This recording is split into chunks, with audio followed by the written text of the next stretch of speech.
Good morning students. Summer vacation से पहले हमने 4 चैप्टर किए थे, 2 कविताओं के और 2 गद्य भाग के। कोरोना महामारी के चलते आप लोगों की पढ़ाई में जो प्रॉब्लम आ रही है, स्कूल की स्टडी नहीं हो पा रही है, तो सीबीएसई ने सिलेबस को कुछ शॉर्ट किया है। आपके सिलेबस में से कुछ चैप्टर कट कर दिए गए हैं, तो आप वो नोट डाउन कर लीजिए। फिर उसके बाद हम आगे सिलेबस के लिए चलेंगे। काव्य भाग के अंदर तीसरा चैप्टर पथिक कट कर दिया गया है। 6th चैप्टर चंपा काले काले अक्षर नहीं चिंती कट कर दिया गया है। 8th चैप्टर ए भूख मत मचल, हे मेरे जूही के फूल जैसे ईश्वर, ये 2 कविताएं थी। 8th भी चैप्टर कट है, 8th कविता। 9th कविता सबसे खतरनाक, ये कविता भी कट है।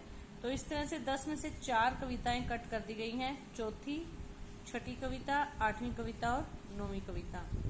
इसी प्रकार गद्य खंड के अंदर भी कुछ चैप्टर कट कर दिए गए हैं, उसमें भी 4 चैप्टर कट किए गए हैं 10 में से। यानी 10 में से आपके 4 चैप्टर कविताएं कट कर दी गई, तो 6 कविताएं रह गई। गद्य भाग में भी आपके 4 चैप्टर कट कर दिए, तो 6 चैप्टर आपके बचेंगे।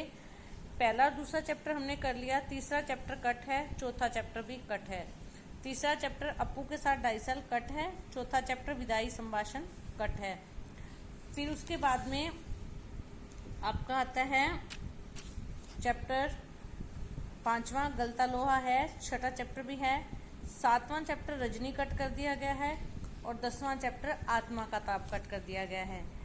तीसरा, चौथा, 7वां और 10वां, ये 4 चैप्टर कट कर दिए गए हैं। तीसरा चैप्टर अपू के साथ 2.5 साल, चौथा चैप्टर विदाई संभाषण, 7वां चैप्टर रजनी और 10वां चैप्टर आत्मा का ताप, ये 4 चैप्टर कट कर दिए हैं। कि हमने पहला और दूसरा चैप्टर कट किया था, उसमें से कुछ भी कट नहीं हुआ है। और आज हम स्टार्ट करेंगे 5th चैप्टर गलता लोहा। गलता लोहा चैप्टर जो है वो 2 मित्रों की मित्रता पर आधारित है। इसमें क्या है कि एक जातिगत जो भेद है उसको भी उठाया गया है, और साथ में ये भी बताया गया है कि व्यक्ति की परिस्थितियां उसको कितना विवश कर देती हैं। इसमें एक लड़का है, विद्यार्थी है मोहन, और एक है धनराम।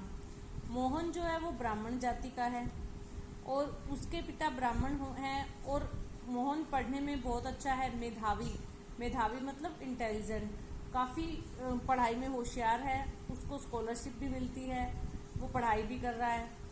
दूसरा धनराम उसी की कक्षा में पढ़ता है, लेकिन वो लुहार जाति का है, उसके पिता लुहार का काम करते हैं, लोहा पीट कर चीज़ें बनाने का काम करते हैं। धनराम पढ़ाई में बिल्कुल भी नहीं रुचि है उसकी, वो बिल्कुल भी नहीं पढ़ता है। तो जो शिक्षक हैं वो धनराम को कई बार ताना भी मारते हैं कि तेरे दिमाग में लोहा भरा हुआ है, अर्थात मतलब तुम लुहार के बेटे हो, तुम पढ़ाई लिखाई तुम्हारे बस की बात नहीं है। लेकिन कहानी में होता क्या है, एक दिन परिस्थिति ऐसी आ जाती है कि धनराम तो अपने पिता के व्यवसाय को संभाल लेता है और उसी में आगे अपने परिवार का पालन पोषण कर पाता है, लेकिन मोहन मेधावी होते हुए भी अपने परिवार के पालन पोषण और अपने परिवार के खर्च उठाने में कामयाब नहीं हो पाता, क्योंकि समय जैसे जैसे बदलता है, ब्राह्मण का जो कर्म था, ब्राह्मण का जो कार्य था, वो धीरे धीरे कम होता गया।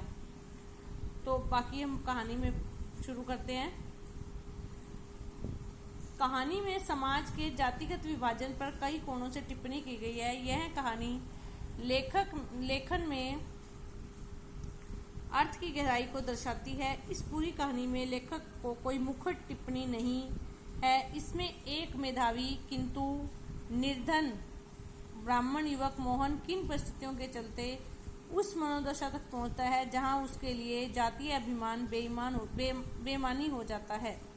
सामाजिक विधि निषेधों को ताक पर रखकर वह धनराम लोहार के ऑफर पर बैठता ही नहीं, उसके काम में भी अपनी कुशलता दिखाता है। ऑफर होता है उनकी भट्टी, उनका अड्डा, जहाँ पर बैठकर वो काम करते हैं लुहार लोग। अब यहाँ पे ये दिखाया कि मोहन जो है वो ब्राह्मण जाति का होकर भी धनराम की भट्टी पर इतने अच्छे तरह से लोहा पीट कर तैयार करता है। तो ये बात स्पष्ट होती है कि यहाँ पे जो काम है वो किसी जाति का मोहताज नहीं है कि लोहार का बेटा ही परफेक्ट लोहार बनेगा और ब्राह्मण का बेटा लोहार का काम नहीं कर सकता। सामाजिक मोहन का व्यक्तित्व तो जातिगत आधार पर निर्मित झूठे भाईचारे की जगह मेहनत कशों के सच्चे भाईचारे को प्रस्तावित करता प्रतीत होता है, मानो लोहा गलकर नया आकार ले रहा हो। मोहन के पिता वंशीधर ने जीवन भर पुरोहिती की, पुरोहिती होता है पंडिताई करना, लोगों के घरों में जाकर पूजा पाठ करवाना, विवाह शादी ये कर्म करवाना। अब वृद्धावस्था में उनसे कठिन श्रम में व्रत उपवास नहीं होता। उन्हें चंद्रदत्त के यहाँ रुद्री पाठ करने जाना था, परंतु जाने की तबीयत नहीं है। मोहन उनका आशय समझ गया, लेकिन पिता का अनुष्ठान कर पाने में वह कुशल नहीं है।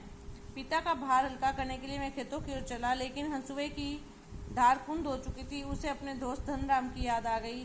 वह धनराम लोहार की दुकान पर धार लगवाने पहुंचा।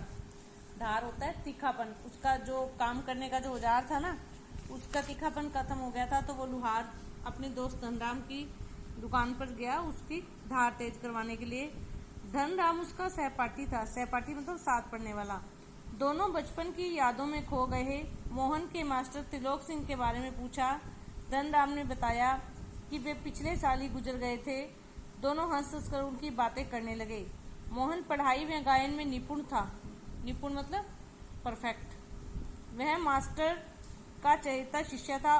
अब जो स्टूडेंट क्लास में होशियार होता है, कक्षा में जो हर काम को सबसे जल्दी करता है आगे बढ़ बढ़कर, तो टीचर अध्यापक उसको पसंद करते हैं, फिर वो अध्यापक का चहेता बन जाता है। तो इसीलिए जो मोहन था वो भी उनका चहेता था। उन्होंने उसे पूरे स्कूल का मॉनिटर बना रखा था। उसे कमजोर बच्चों को दंड देने का भी अधिकार दे रखा था।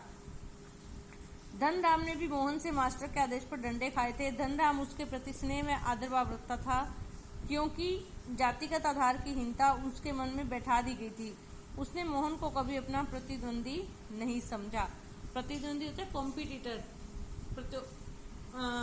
प्रतिस्पर्धा करने वाला, हमारे साथ प्रतिस्पर्धा करने के लिए जो तत्पर रहे।